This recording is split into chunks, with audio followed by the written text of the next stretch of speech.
Welcome back to the Tailoring Talk magazine. Roberto here, and though I'm away on holiday, as are John and Alex, it doesn't mean we're not keeping an eye on all news star-related. Today's mini-episode focuses on Donald Trump's recent claims at a campaign rally in Wilkes-Barre, Pennsylvania, that he is better looking than Kamala Harris. He dedicated some time at the rally to mocking Harris's Time magazine cover, insinuating that the illustration of her made her look better.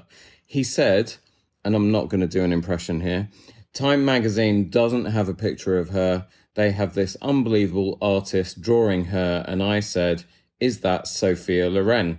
I couldn't tell. He then went on to criticize Peggy Noonan of the Wall Street Journal for saying that Harris's beauty gave her an advantage in the race for the White House. So I decide to go back and reread, Trump told his supporters, but I say that I am much better looking than her. As they applauded him, he repeated, I'm a much better looking person than Kamala. Well, isn't this just the height of absurdity?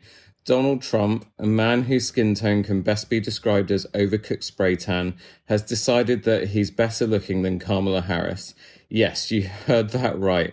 The man who looks like he's been marinated in a vat of Cheetos dust and whose hair appears to be in a constant state of trying to flee his scalp, thinks he's some sort of Adonis compared to the classy and polished Kamala. Let's start with the basics. The face. Kamala Harris has the kind of beautiful, elegant features that make her look like she's ready to star in a high-fashion photo shoot. She has a smile that radiates warmth and confidence, the sort of smile that makes people feel like she's genuinely listening to them. An actual human connection. Her skin is flawless, glowing with the kind of radiance that comes from, not existing on a diet of fast food and pure rage. Now compare that to Trump, who, let's face it, has the facial composition of a melting wax figure. His expression perpetually oscillates between a pout and a scowl, as if someone's just told him he can't have a second scoop of ice cream.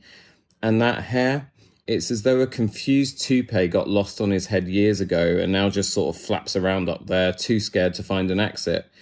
His skin, meanwhile, is an ever-changing palette of orange hues ranging from sunburned lobster to carrot left in the sun too long. Moving on to style, Kamala knows how to dress, whether she's in a power suit that screams competence or a casual outfit that says, yes, I can relax and still look better than you. Harris embodies a sense of modern professionalism, but it's not just the perfectly. Kamala Harris carries herself with grace and poise, and her overall vibe is of the authority and clarity of someone who actually knows what she's talking about. There's no aggression, no screaming, just straight up intelligence and confidence. She's the kind of person who, when she walks into a room, commands respect without having to demand it. Trump, by contrast, lumbers into a room like a bulldozer that's lost its brakes. He talks like a man who's learned English as a second language only recently, and every word is either shouted or slurred with the elegance of a drunk uncle at a wedding. His presence is chaotic, not commanding, loud, not authoritative. When he tries to project confidence, it comes off more like a sport kid pretending to be a superhero, cape and all. Donald Trump claiming he's better looking than Kamala Harris is like a rusty beat-up old Skoda saying it's sleeker than a brand new Porsche 911. It's delusional, it's laughable, and it's patently false. But then again, we're talking about a man whose grasp on reality has always been about as firm as his grasp on ethics, so should we really be surprised? In the end, it's just another sad, desperate attempt by Trump to cling to relevance in the only way he knows how, by making ridiculous, incredulous, baseless claims.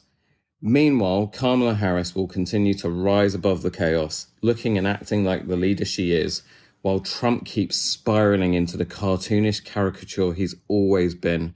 A man who, despite his loud claims, couldn't be less suited in any sense of the word for the comparisons he insists on making or the office he is trying to reclaim.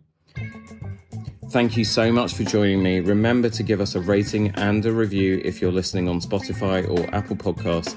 And for those of you on YouTube, consider hitting that like button and subscribe to the Tailoring Talk magazine channel if you haven't already.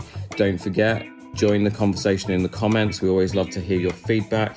And you can get in touch with the show directly by emailing us at tailoringtalkpodcast@gmail.com. And you can also direct message us on Instagram or follow the Text the Show link in the show notes to text us directly. I hope you continue to have a great summer, be good to each other, and I'll catch you on the next one.